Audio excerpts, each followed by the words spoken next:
A alegria do Senhor é a nossa força. Quero, neste momento, cumprimentar todo o povo de Deus com a doce, perene paz do Senhor Jesus. Essa oportunidade que Deus nos concede de hoje nos congratular e também diante de uma responsabilidade tamanha, que é propagar esta mensagem poderosa, esta palavra que é viva e que tem um efeito muito poderoso nas nossas vidas. Cumprimento nesse momento também a todos os nossos irmãos que estão acompanhando essa transmissão neste momento. Também cumprimentando os nossos irmãos ali da cidade de Açailândia. Estamos em Açailândia há um tempo, desempenhando uma missão muito importante, evangelizando, comunicando acerca do amor de Deus, tendo em vista que nós compreendemos perfeitamente que o autor da palavra é o próprio Deus, o intérprete da palavra é o Espírito Santo. Se o Espírito Santo não decifrar e não interpretar e não revelar a palavra aos nossos corações, obviamente que nós não vamos compreender a mensagem. Se você sair hoje do Brasil e for aos Estados Unidos ou qualquer um outro país, você vai precisar de um intérprete, porque naquele país ninguém vai entender o seu idioma. As pessoas terão dificuldade. Agora, se tiver um intérprete, tudo fica mais fácil. E nós que somos servos de Deus e que hoje fazemos parte desta igreja maravilhosa que é a Igreja de Jesus, só compreendemos e entendemos a mensagem de Deus aos nossos corações por causa do querido Espírito Santo, que é o nosso intérprete. E claro, como Deus é o autor da palavra e como o Espírito Santo é o intérprete, o assunto principal e fundamental da mensagem missionária se chama Jesus Cristo, o Rei dos Reis e o Senhor dos Senhores. Se a nossa mensagem, Cristo não for o centro dela, não terá transformação de vidas, não teremos novas criaturas. Cristo, Ele precisa ser o centro da nossa mensagem. Se for você pregar em Gênesis, Cristo tem que aparecer na sua mensagem. Se você pregar em Êxodo, Cristo tem que aparecer na sua mensagem. Se você pregar em Cantares, Cristo tem que ser o centro da sua mensagem. E eu quero, nesta oportunidade, diante desse culto de missões, deixar aqui, de forma introdutória, uma palavra de um certo pensador. Esse pensador diz da seguinte forma: me coloquem dentro de uma prisão e me concedam uma Bíblia e uma lâmpada, e eu serei capaz de revelar tudo o que está acontecendo do lado de fora. O Salmo de número 119 e o versículo de número 105 diz que lâmpada para os meus pés é a tua palavra e luz para o meu caminho.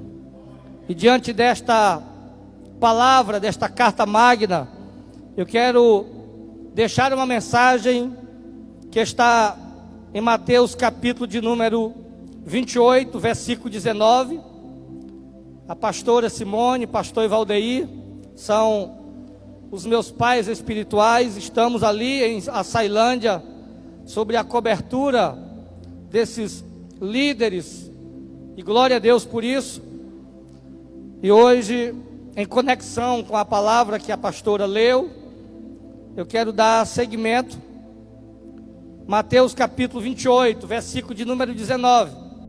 E depois nós vamos ler João capítulo 20 e o versículo de número 21.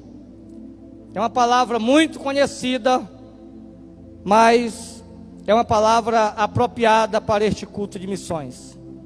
Nos diz assim a palavra do Senhor: portanto, ide, fazei discípulos de todas as nações, batizando-os em nome do Pai, do Filho e do Espírito Santo. João capítulo 20, versículo de número 21.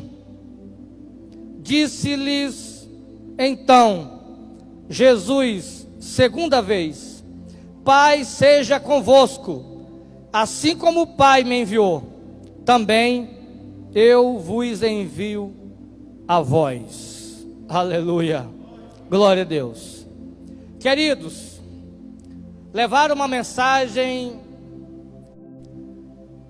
a respeito de missões, nós logo compreendemos e entendemos que o papel missionário da igreja é um papel primordial.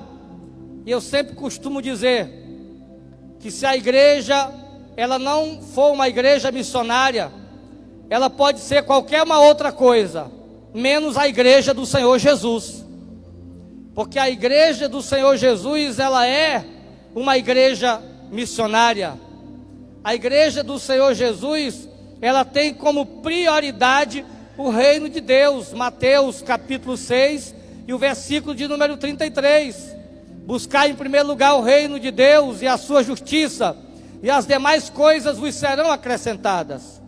Eu sempre costumo dizer, se o reino de Deus é prioridade na sua vida, você e sua família passa a ser prioridade para Deus. E hoje eu quero discorrer uma temática, e quero hoje usar o seguinte tema para essa mensagem, para esse culto de missões: despertando a consciência missionária. Essa consciência missionária, ela precisa ser despertada em nós dioturnamente e diariamente, porque nós somos de fato a continuidade desta igreja inacabada. Quando você vai para o livro de Atos dos Apóstolos, você percebe que o livro de Atos dos Apóstolos tem um detalhe tão importante que, lendo ele, eu fiquei fascinado com esse detalhe. Por exemplo, o apóstolo Paulo escreve as suas 13 epístolas, e quando ele escreve as 13 epístolas, no final de cada carta que Paulo escreve, existe uma palavra de saudação e de fechamento da carta: que a graça do Senhor Jesus seja convosco, que Deus vos abençoe. Existe uma palavra finalizando e fechando a carta. Mas quando você vai para Atos dos Apóstolos, que é o livro que descreve o papel da igreja, que fala a história da igreja, você vai para o último capítulo e para os últimos versículos de Atos, e você percebe que não há uma palavra de saudação final, de fechamento, finalizando. E eu lendo, Deus conseguiu partilhar comigo uma revelação. Não existe uma palavra finalizando o livro de Atos dos Apóstolos, porque a igreja, ela é uma obra inacabada. Você e eu somos a continuidade dos discípulos de Jesus. Nós temos uma missão importante: resgatar vidas para o reino de Deus. E para nós resgatarmos vidas para o reino de Deus, nós precisamos de uma consciência missionária ativa. E hoje, no segundo tema, no subtema dessa mensagem, nós temos aqui uma pergunta básica: o que devo fazer para possuir uma consciência missionária? O que devo fazer para ter essa consciência missionária ativa? O que eu devo fazer para que essa consciência missionária seja nítida, seja esclarecida? E eu destaquei alguns pontos, vou ser o mais breve possível, mas eu quero que você mastigue essa palavra, que você coma essa palavra, porque a palavra de Deus é responsável pela sustentabilidade da nossa vida espiritual. Sabe, querido, o que é que eu devo fazer para possuir essa consciência missionária? Primeiro, eu preciso ter uma vida de oração.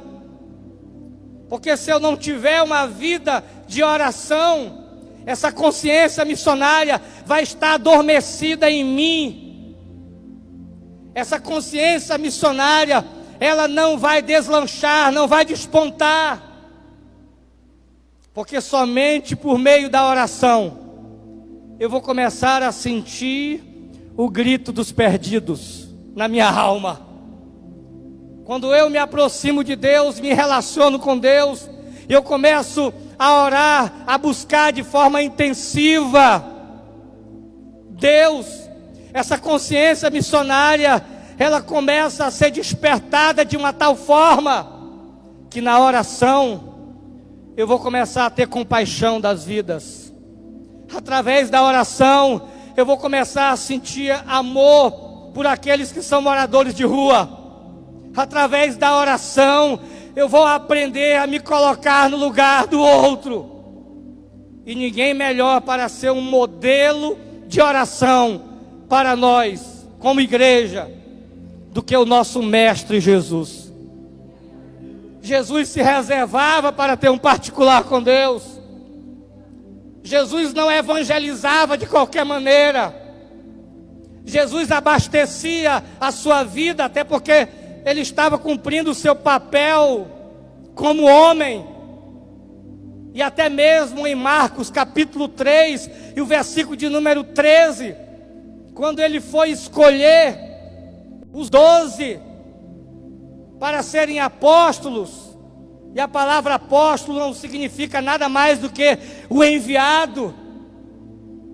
E quando Jesus resolve escolher os 12, Marcos 3, versículo 13 diz que Jesus estava descendo do monte da oração, porque Jesus, sendo filho de Deus, estava compreendendo de que até para escolher os seus missionários, precisa-se estar na olaria da oração. Sabe, a nossa consciência missionária nunca vai ser despertada se nós não estivermos perto do dono dessa seara. A nossa consciência missionária nunca vai estar vívida se nós não derramarmos a nossa alma diante da presença do Senhor. Mas se você começar a levantar um altar de oração na sua casa, se você começar a levantar um altar de intercessão no seu lar, o Espírito Santo vai trazer à tua memória alguém que precisa ouvir a mensagem do Calvário. Se você começar a estreitar os teus relacionamentos com Deus, vai ter dias que quando você se levantar da oração, você vai se lembrar do irmão José, você vai se lembrar da Maria, de alguém que está passando por uma dificuldade, e você não irá a esta pessoa por vontade própria, mas o Espírito de Deus que está na tua vida, Ele vai te impulsionar, Ele vai te enviar, Ele vai te guiar, e você levará a mensagem que vai mudar a vida de pessoas. Sabe, querido, a nossa consciência missionária vai ser despertada quando nós estivermos em oração. Atos capítulo de número 2, a Bíblia diz que aproximadamente 120 estavam no cenáculo, buscando de forma intensiva. E justamente na festa do Pentecoste, a palavra Pentecoste significa 50, e justamente 50 dias depois da Páscoa, eles estavam esperando o cumprimento da efusão do Espírito. E esses discípulos que foram até um pouco trabalhosos no ministério de Jesus, alguns deram muito trabalho, até porque cada um tem o seu temperamento. Hoje, nesse culto de missões, nós temos pessoas fleumáticas, coléricas, nós temos pessoas aqui melancólicas, nós temos pessoas sanguíneas, mas cada uma dessas pessoas, independente dos seus temperamentos, serão usadas por Deus para a sua geração. E assim também era no colegiado de Jesus. Esses 120 estavam orando, esperando o cumprimento da promessa. E a Bíblia diz que de repente um vento veemente, impetuoso, encheu toda a casa. e foram vistas por eles línguas repartidas como de fogo, e o Espírito Santo encheu todos eles. E uma vez que eles foram cheios do Espírito Santo, eles já não eram mais as mesmas pessoas. Eles se transformaram em pessoas intrépidas, em pessoas ousadas, em pessoas com uma mensagem direcional. E Pedro, após ser cheio do Espírito, levou uma mensagem que arrebatou aproximadamente 3.000 almas para Jesus em apenas um momento. Sabe, ter uma vida de oração é necessário. E nós podemos, por exemplo, acompanhar o próprio apóstolo Paulo, escrevendo em uma de suas cartas da prisão. Haja visto que são 4 cartas da prisão. E em Colossenses, que é uma delas, o capítulo 4, e o versículo 3, o apóstolo escreve da seguinte maneira: orando ao mesmo tempo também por nós, para que Deus nos abra uma porta à palavra, a fim de falarmos o mistério de Cristo, pelo qual também estou preso. Paulo estava dizendo: eu estou preso, mas ninguém consegue prender a palavra, ninguém consegue prender a mensagem da cruz. Não conseguiram nem mesmo prender Jesus no túmulo, porque ao 3º dia ele ressuscitou. Aleluia. Sabe, querido, essa vida de oração vai despertar nossa consciência missionária. E nós precisamos orar e buscar de verdade, porque sem oração nós não vamos conseguir fazer um trabalho eficiente. Mas com a oração, a porta da palavra vai se abrir. Quando você chegar lá naquele coração que precisa ouvir a mensagem de Cristo, aquela pessoa já vai estar trabalhada pelo Espírito Santo e só esperando você para ganhar ela. Sabe, querido, o campo é o mundo e o limite é o céu. Tem gente que às vezes se preocupa: abrir uma igreja perto da nossa igreja, estou preocupado. Uma igreja, uma denominação se abriu na minha rua, é perto da minha, é próximo da minha congregação. Eu acabei de dizer para você: o campo é o mundo e o limite é o céu. Se der para abrir igreja até na divisa do inferno, vamos abrir, porque lá existe pessoas para serem ganhas para Jesus. Outro ponto importante: o que devo fazer para possuir uma consciência missionária? Entender que sou membro do corpo e não o corpo. A gente precisa compreender que nós somos membro do corpo e não o corpo. Pastor, que confusão é essa? Que paradoxo é esse? Existem muitas pessoas que acham que ele vai conseguir fazer tudo na obra missionária. Ele acha que ele vai conseguir desempenhar todo o papel. E eu estou trazendo uma informação para você que você talvez já até conheça. A igreja não começa com uma pessoa.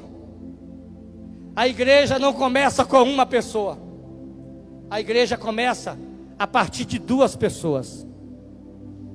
Existem 2 coisas que você não consegue fazer sozinho. Primeiro, casar. Não dá para você casar consigo mesmo, você vai precisar de uma segunda pessoa. E ser cristão, se tornar igreja, na sua individualidade, você não será o corpo e não será a igreja. Não sou eu que estou dizendo, é o próprio Jesus que é muito enfático. E Jesus, ele chega a dizer: onde tiver 2 ou 3 reunidos em meu nome, eu estou no meio de vós. Não é onde tem um, mas onde tem a partir de 2.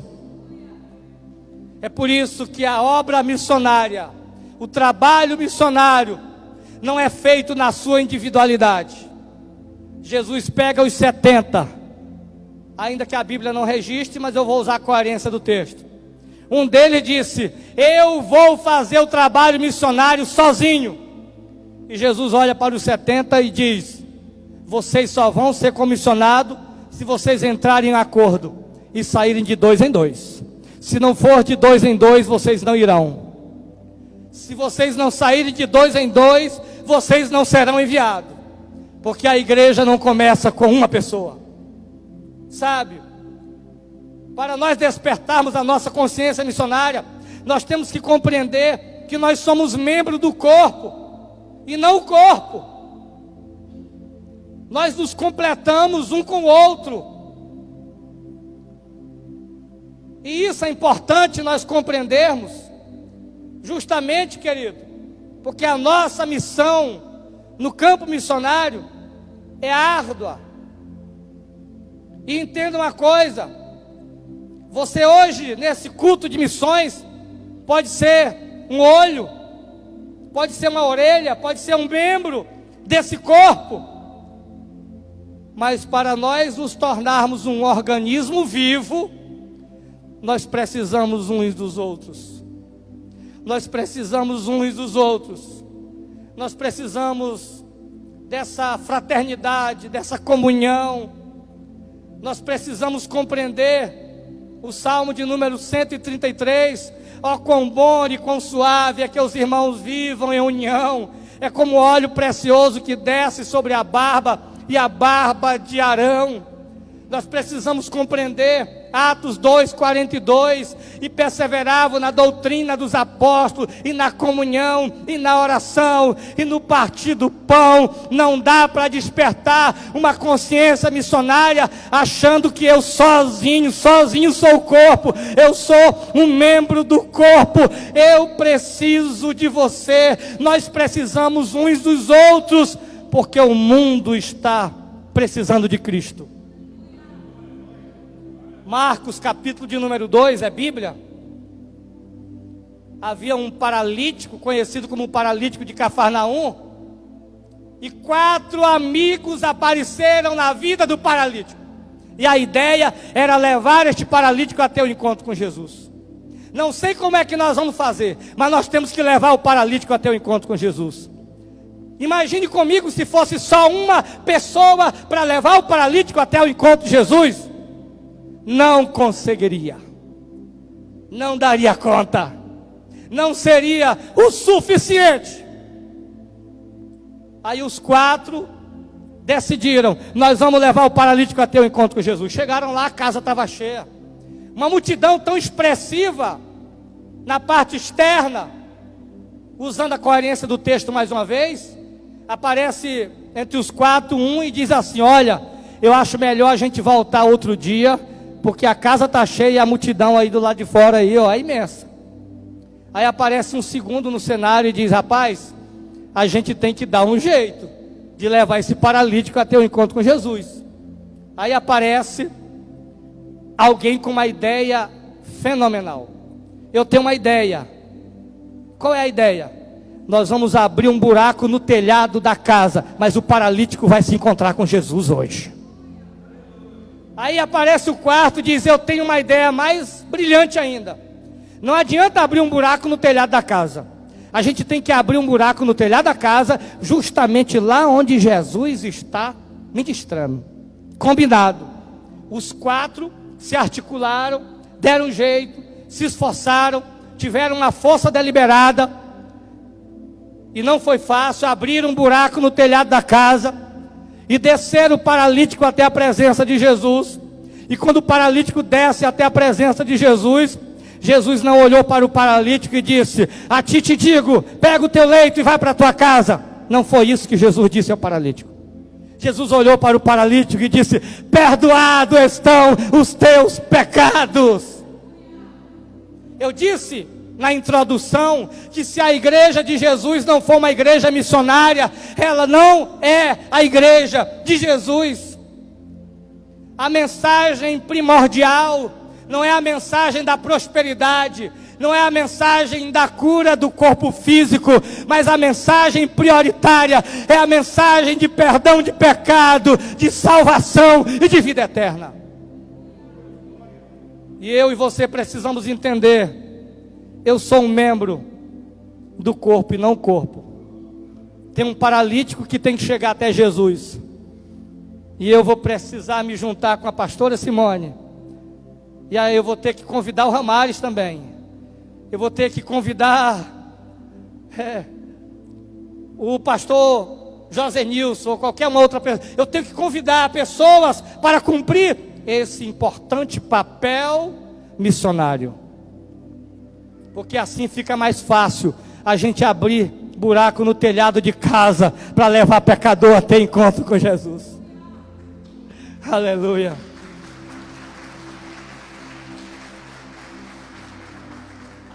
Eu preciso despertar a minha consciência missionária. E para me possuir isso, eu preciso entender que eu sou membro.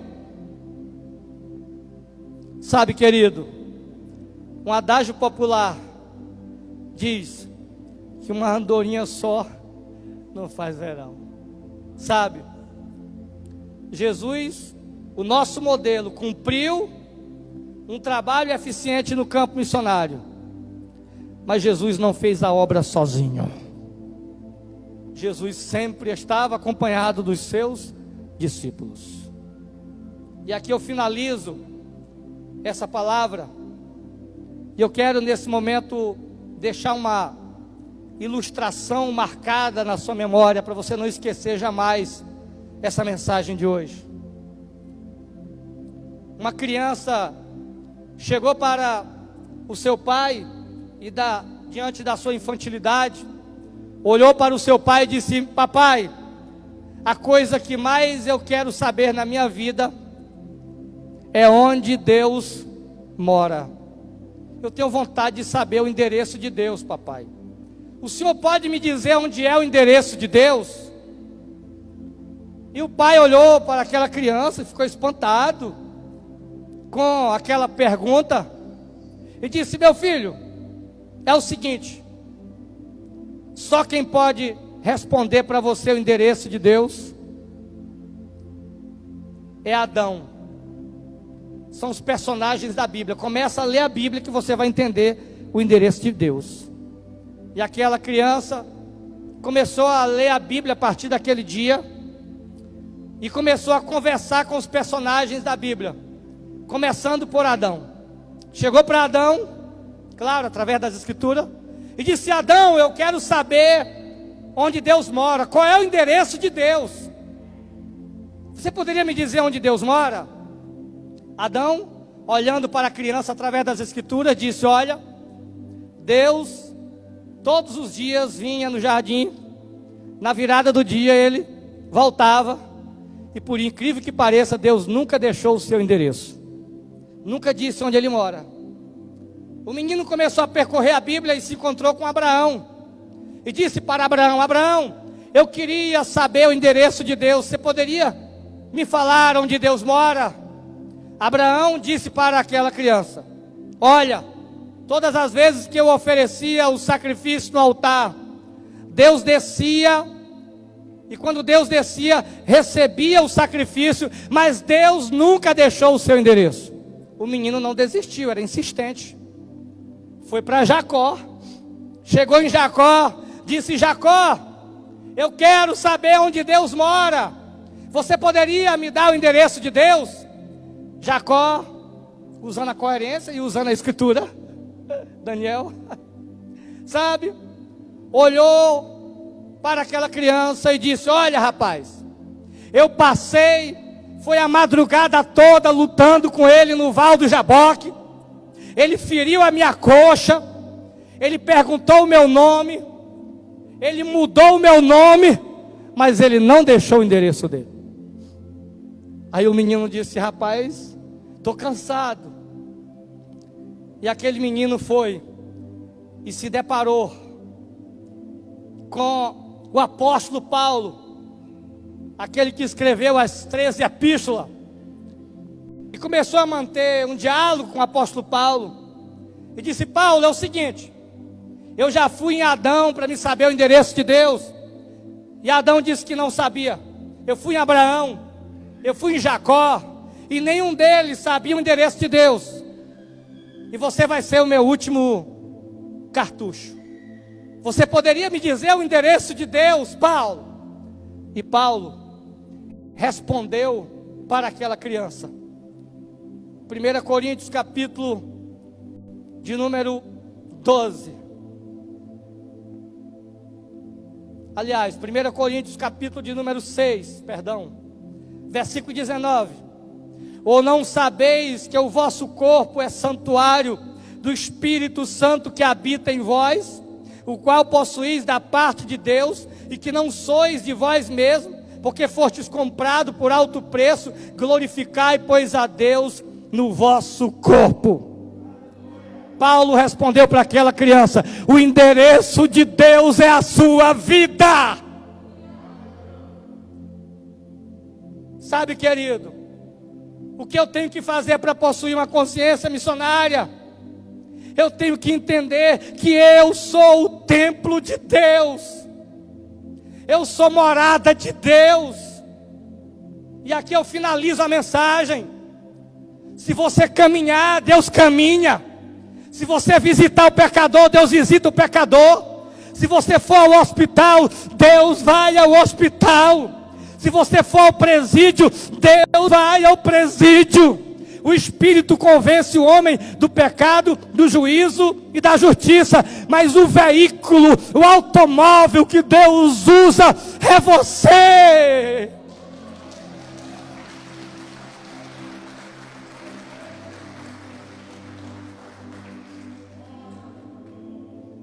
Se eu não for, Deus não irá. Se eu não visitar a alma pecadora, ela não será alcançada pela mensagem missionária. Eu preciso compreender que Deus habita em mim. O Espírito está na minha vida para me cumprir o papel missionário. E vai aqui uma recomendação para você, e serve para mim, e serve para nós. Vamos sair do banco de motorista desse veículo. Vamos sentar no banco de passageiro do lado e vamos dizer: Deus, conduza a minha vida, a minha casa. Eu quero ser um cooperador desta obra maravilhosa. E eu convido você a ficar de pé neste momento. Pensa num homem criterioso com horário. E eu tenho 6 minutos ainda. Eu tenho 6 minutos para dizer para você que Deus vai salvar os teus amigos de trabalho, mas é acendendo você como lâmpada naquele trabalho. Você é a lâmpada de Deus, e a lâmpada de Deus não pode se apagar. Essa lâmpada que foi acesa nessa árvore genealógica, nessa família que às vezes é problemática. Eu poderia ter nascido em outra família, pastor Marcelo. Não, você nasceu nessa família porque Deus queria que você fosse essa lâmpada acesa. O missionário da tua casa é você. O missionário da minha casa sou eu, somos nós. A nossa consciência missionária, ela precisa ser despertada. Pastor, eu não posso ir fazer missões. Existem 3 formas de você fazer missão. Se você não pode ir, ore. Se você está com o tempo um pouco comprometido para ter uma vida de oração pelos missionários, contribua. Mande a sua oferta para o campo missionário. O campo missionário é um campo fértil. Você planta e germina. Você planta e a árvore cresce. E até você, seus filhos, comem do fruto dessa semente. E como diz a Bíblia, se Deus levar a mim e levar a você, os nossos filhos, os nossos netos, os nossos bisnetos, tataranetos, todos vão comer desse fruto. E a outra forma é Isaías 6:8. A quem enviarei? E quem há de ir por nós? Envia-me a mim, Senhor. Pastor, eu não quero apenas orar e contribuir. Eu quero ser enviado pelo Espírito Santo para fazer um trabalho missionário. Então entenda, meu filho, entenda, minha querida. Deus, Ele precisa habitar dentro de você a todo tempo. Porque se Deus está dentro de você, esse ardor missionário sempre estará vivo. Se Deus está em você, dentro de você, você sempre vai fazer um trabalho missionário com muita eficiência. E aqui eu finalizo. Deus chama, Deus capacita, mas tem muitos que se esquecem do principal. Deus me chamou para o campo missionário, Deus até me deu as instruções e me capacitou. Mas eu quero te dar uma informação importante. Deus supre as necessidades do missionário. Deus supre as necessidades do missionário. Principalmente quando você tem essa consciência. Eu estou fazendo para Deus.